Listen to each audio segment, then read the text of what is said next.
Assalamualaikum warahmatullahi wabarakatuh. Waalaikumsalam warahmatullahi wabarakatuh. Selamat malam rekan-rekan sekalian. Sebelumnya terima kasih karena telah menyempatkan diri untuk hadir pada pertemuan malam hari ini, yang mana tujuan kita mengikuti pertemuan pada malam hari ini adalah untuk membahas terkait problematika yang terdapat dalam masyarakat, yang mana kita sebagai anak muda harus ikut andil atau berkontribusi dalam mengatasi permasalahan yang terdapat dalam masyarakat itu sendiri. Mungkin langsung saja kepada rekan-rekan yang ingin menyuarakan keluh kesah masyarakat, untuk rekan-rekan waktu dan tempat saya persilahkan. Silakan. Cuaca yang tidak mendukung tahun ini memicu berkembangnya berbagai penyakit, salah satunya yaitu DBD. Data dari Kementerian Kesehatan menunjukkan adanya 1.000 kasus, kemudian 24 angka kematian akhir-akhir ini. Dengan tingginya kasus DBD di Jember ini, cara-cara jitu mencegah DBD sangat dibutuhkan agar tidak semakin bertambah lagi korban jiwa akibat penyakit DBD. Cukup dari saya. Mungkin dari rekan-rekan yang lain. Silakan. Menurut informasi data yang saya dapat pada bulan Januari sampai Juni tahun 2023, timbunan sampah di Kota Jember berada di angka 65.215 ton. Angka ini kemudian disusul pada penambahan 6 bulan berikutnya, menjadi di bulan Januari sampai Desember menjadi 65.424 ton. Dengan data terakhir pada bulan Januari sampai Juni tahun 2024, jumlah volume timbun sampah mencapai angka 65.751 ton. Mungkin dari rekan-rekan yang lain. Silakan. Kemarin pas saya lagi scroll sosmed nih, nah di situ ada satu postingan yang menunjukkan tingkat pengangguran terbuka TPT di Indonesia itu pada bulan Agustus 2024 kemarin, nah itu sebesar 4,91%. Nah, jumlah pengangguran di Indonesia pada periode tersebut itu sebanyak 7,47 juta orang. Nah, berdasarkan data Badan Pusat Statistik BPS Kabupaten Jember, tingkat pengangguran terbuka TPT di Jember pada Agustus 2024 itu 3,23%, atau sekitar 49.420 orang. Mungkin dari rekan yang lain. Cukup. Mungkin dari beberapa problematika yang baru saja kita dapatkan, mungkin dari rekan-rekan ada solusi ataupun penyelesaian masalah yang dapat diusulkan untuk bisa kita realisasikan pada masyarakat itu sendiri. Ya, untuk menanggulangi banyaknya penyakit DBD pada masyarakat, ya solusi yang bisa saya utarakan diantaranya yaitu mungkin membudidayakan ikan pemakan jentik-jentik, kemudian memelihara tanaman pengusir nyamuk, kemudian sampah yang tertimbun di sekitar masyarakat itu mungkin bisa kita ubur, kan nanti bisa membuat tanahnya itu subur. Mungkin dari rekan yang lain. Silakan. Terkait timbunan sampah yang sampai mencapai angka 65.751 ton, bagaimana kalau kita mengadakan tempat pengumpulan sampah di suatu titik tertentu supaya bisa mengurangi timbunan sampah tersebut? Mungkin dari rekan lain. Kalau saya sih masih belum punya solusi ya, tapi gimana caranya kita itu membuka lapangan pekerjaan buat mereka yang sedang pengangguran. Dari solusi yang baru saja rekan-rekan sampaikan, solusi-solusi tersebut hanya berfokus pada permasalahan masing-masing, yang mana hal tersebut saya rasa kurang efisien untuk kita realisasikan dalam menyelesaikan permasalahan-permasalahan yang ada. Yang mana yang kita butuh kali ini adalah solusi yang di situ bersifat global. Maksudnya global di situ satu solusi mampu menyelesaikan beberapa masalah yang ketika kita realisasikan tidak hanya satu ataupun dua masalah terselesaikan, akan tetapi lebih. Mungkin dari rekan-rekan yang lain ada solusi yang lebih efisien? Silakan. Berdasarkan atas permasalahan-permasalahan yang sudah saudara-saudara sampaikan, di sini saya mungkin bisa menawarkan beberapa solusi untuk mengatasinya. Salah satunya yaitu pendirian pabrik pengolahan sampah, di mana di Jember ini kita belum punya pabrik pengolahan sampah. Saya mengambil contoh di beberapa wilayah seperti di Banyuwangi dan di Nusa Tenggara Barat itu sudah memiliki pabrik pengolahan sampah, dan itu bisa meminimalisir dari pengangguran, penumpukan sampah, dan itu DBD. Kenapa saya mengatakan yang demikian? Karena dengan adanya pabrik pengolahan sampah itu tentunya akan membutuhkan tenaga kerja. Dan dari sana kita akan merekrut para pengangguran agar mereka agar angka pengangguran itu bisa diatasi atau diminimalisir. Terus dengan adanya pengolahan sampah itu, dengan pemilahan sampah sebelum diolah itu saya rasa juga bisa mengurangi tingginya angka DBD di wilayah ini. Begitu juga dengan penimbunan sampah. Dengan adanya ini kita bisa merekrut para pengangguran-pengangguran untuk membantu dalam hal ini, dan nanti dari hasilnya itu kita bisa gunakan putar balik sebagai gaji-gaji mereka. Cukup dari saya. Mungkin dari rekan-rekan yang lain, apakah bisa dicukupkan? Mungkin dari beberapa solusi yang disuguhkan, saya rasa ini merupakan solusi yang cukup menarik, karena pada satu solusi ini tiga permasalahan yang terdapat dalam masyarakat sekitar ini mampu terselesaikan. Karena beberapa solusi sudah disampaikan dan kita sudah menemukan solusi yang cukup menarik untuk diterapkan dalam mengatasi masalah-masalah yang rekan-rekan sampaikan, maka dari itu tahap analisis bisa kita cukupkan.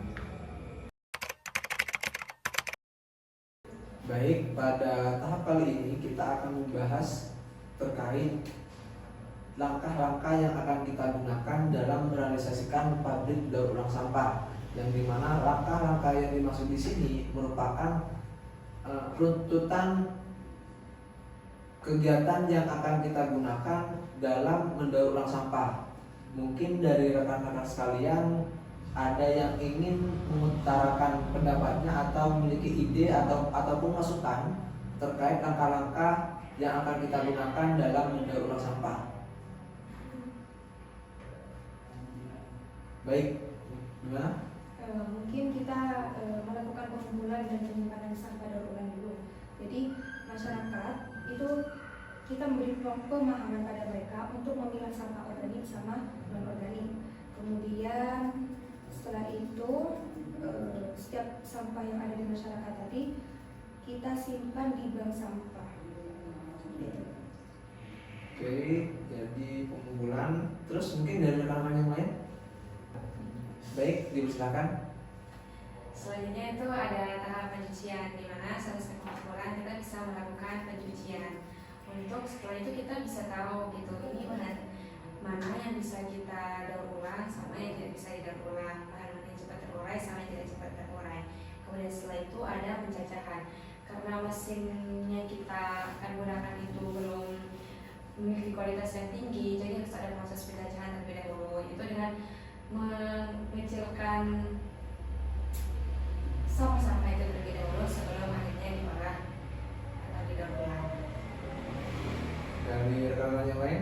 Nah, habis itu baru diolah menjadi bahan yang baru gitu.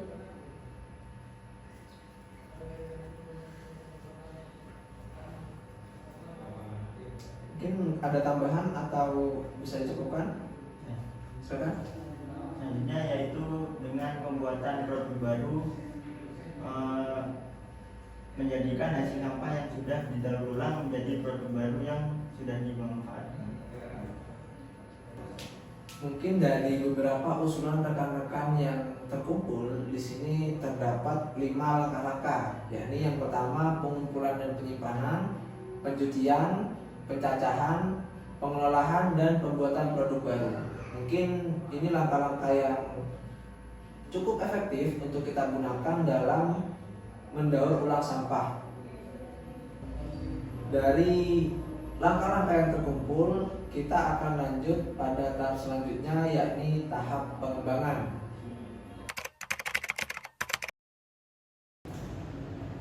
Baik rekan-rekanku sekalian, pada tahap kali ini kita akan membahas terkait pengembangan yang akan kita lakukan, yakni pengembangan pada desain yang sudah kita rancang pada tahap sebelumnya memiliki komponen yang masih harus disempurnakan. Oleh sebab itu, dari surat yang sudah dikirimkan kepada TAPM, yakni Tenaga Kerja Pemberdayaan Masyarakat, mereka menyetujui kegiatan yang akan kita kerjakan dengan syarat langkah-langkah yang akan kita gunakan memakai langkah-langkah yang TAPM tentukan. Jadi pada tahap sebelumnya kita sudah menentukan terkait langkah-langkah mendaur ulang sampah, yang mana langkah-langkah tersebut memiliki 5 komponen, yaitu pengumpulan dan penyimpanan, pencucian, pencacahan, pengelolaan, dan pembuatan produk baru. Tambahan dari TAPM yaitu pemisahan. Pemisahan di sini atau yang dimaksud itu meliputi pemisahan sampah terkait jenis dan bahan dasar dari sampah itu sendiri. Seperti contoh, jenis sampah yang akan kita daur ulang merupakan sampah organik ataupun non organik. Terkait bahan dasar sampah itu terdapat seperti plastik, kertas, logam, dan sebagainya. Maka dari itu, langkah-langkah untuk mendaur ulang sampah menjadi 6 poin, yaitu pemisahan, pengumpulan dan penyimpanan, pencucian, pencacahan, pengelolaan, dan pembuatan produk baru. Mungkin pada tahap pengembangan ini hanya itu yang bisa disimpulkan. Untuk selanjutnya akan kita lanjutkan pada langkah implementasi. Baik, pada tahap kali ini kita akan membahas terkait implementasi dari langkah-langkah yang sudah kita gunakan. Baik, untuk pengimplementasiannya, di sini langkah-langkah mendaur ulang sampah meliputi pemisahan. Yang pertama, kita memisahkan sampah berdasarkan jenis dan bahan dasar dari sampah itu sendiri, seperti plastik, kertas, logam, dan sampah organik. Untuk poin selanjutnya yaitu pengumpulan dan penyimpanan. Pada langkah pengumpulan dan penyimpanan di sini kita mengumpulkan sampah yang sudah dipisahkan dan disimpan dalam wadah terpisah untuk setiap jenisnya.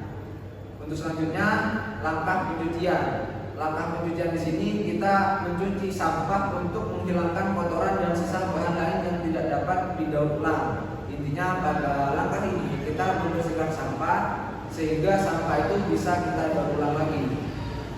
Untuk langkah selanjutnya, pencacahan. Pencacahan di sini yang dimaksud adalah pemotongan sampah menjadi bagian yang lebih kecil agar lebih mudah untuk diolah. Untuk selanjutnya, pengelolaan. Pengelolaan di sini adalah proses lebih lanjut di fasilitas daur ulang untuk mengubahnya menjadi bahan baru. Untuk langkah yang terakhir yakni finishing, yaitu pembuatan produk baru, di mana kita menggunakan bahan hasil daur ulang sampah untuk membuat produk baru yang bisa kita manfaatkan. Mungkin dari penjelasan yang baru saja saya paparkan, apakah ada yang ingin dipertanyakan? Silakan. Kan tadi masyarakat itu mengumpulkan sampah-sampahnya itu tidak sampah. Sampah tadi dipilah mana yang organik, mana organik. Terus berapa banyak sampah yang tersedia untuk diolah setiap harinya? Sedangkan kan penampungan sampah itu sangat banyak.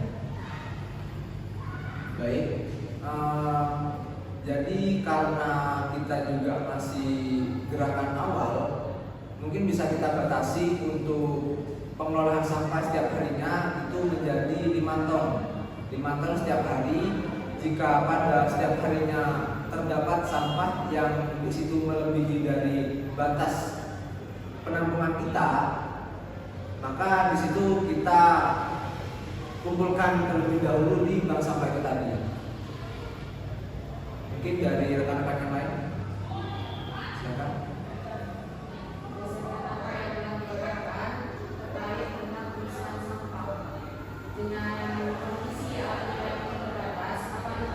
Baik, bisa dilakukan. Baik, karena keterbatasan alat yang kita punya, mungkin untuk pemilahan sampah itu sendiri nanti kita akan menggunakan tenaga pekerja untuk memilah sampah yang akan kita daur ulang. Apakah dari rekan-rekan yang lain masih ada yang diinginkan atau dipertanyakan? Mungkin hanya itu yang bisa kita bahas pada tahap implementasi ini. Untuk selanjutnya akan kita lanjutkan pada tahap evaluasi. Baik, kita sudah sampai pada tahap terakhir yaitu evaluasi, yang dimana dari tahapan-tahapan yang sudah kita kerjakan kemarin itu kita berikan pembenahan pada tahap ini. Pada tahap evaluasi ini mungkin dari rekan-rekan sekalian ada yang ingin kita perbaiki, entah dari segi pengimplementasian materi ataupun dari desain yang sudah kita tentukan. Dari rekan-rekan yang ingin menyatakan pendapatnya, silakan. Persentase penimbunan sampah itu sudah turun, namun tidak signifikan. Hal itu karena keterbatasan armada truk pengangkut sampah. Nah, jumlah truk di Jember itu sebanyak 34 unit. Tiap truk bisa mengangkut sekitar 10 ton lebih dalam sehari. Jumlah tersebut masih sangat kurang untuk mengangkut semua sampah masyarakat Jember. Idealnya agar terangkut semua itu harus punya 200 truk. Seperti itu. Dari rekan-rekan yang lain, apakah ada kendala lain dari rangkaian tahapan-tahapan yang sudah kita tentukan ini? Jika tidak ada, mungkin dari rekan-rekan sekalian memiliki solusi untuk masalah yang akan kita perbaiki atau kita evaluasi ini. Silakan. Baik, jadi untuk solusinya yang pertama, kerjasama dengan pihak swasta DLH Jember dapat menggandeng perusahaan swasta atau satu pengelolaan sampah untuk membantu pengangkutan sampah di permukiman warga. Hal ini dapat mempercepat proses pengangkutan di wilayah yang belum terjangkau oleh armada pemerintah. Untuk yang kedua, pengadaan fasilitas tambahan. Selain menambah 2 truk sampah di tahun 2024, pengadaan kendaraan kecil seperti motor pengangkut dapat dilakukan untuk menjangkau daerah dengan akses jalan sempit yang tidak bisa dilalui truk besar. Yang ketiga, penerapan jadwal pengangkutan fleksibel membuat jadwal pengangkutan sampah yang disesuaikan dengan kebutuhan masing-masing kecamatan, terutama daerah yang sebelumnya tidak memiliki truk sampah. Yang keempat, kolaborasi dengan komunitas lokal, mengajak komunitas atau LSM di Jember untuk terlibat dalam proses pengangkutan dan pengelolaan sampah sehingga beban DLH bisa terbagi.